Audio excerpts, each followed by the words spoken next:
I don't want to be in the category of people that were silent while somebody was instituting things that got more and more discriminatory. I was born in Seattle. My parents came from China.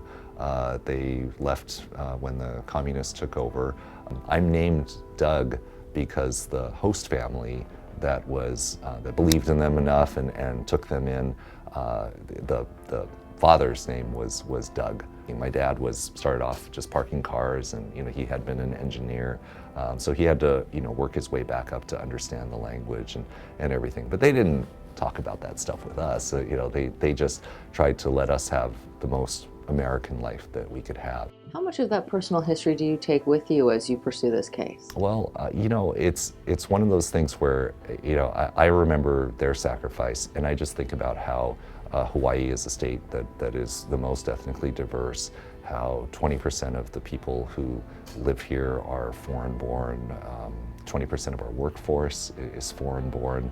And when I just think about all the people, I realize that there's so many stories of people like that. So many of us are essentially transplants, or our parents were, and I think that that definitely informs or gives me a passion for what we're trying to accomplish, because a lot of what we see happening right now is kind of anti-immigrant or just against that legacy. You talked about our ethnic diversity as a state. Hawaii also has some painful history as well if you look at Japanese internment. How does all of that factor in, those lessons from the past and what you're doing now? Right. So I would have to actually say that that's an even more important factor. I know that this executive order, it's not like internment camps. I realize that, but it's a dog whistle.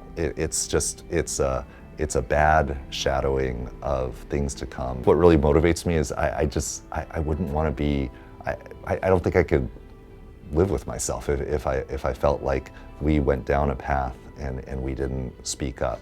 Normally I wouldn't do that. Normally, I mean, like in my own character, I'm a nice person. I don't really like to make waves or anything like that. But I just feel on this issue that we as a community, we have to speak up about it. I understand people are scared. I'm scared too. I mean, all of us are scared of terrorism, but I think what we don't want to do is we don't want to lose our basic values and what makes us so proud to be Americans, proud to be part of the state of Hawaii, and that's why I think it's important to speak.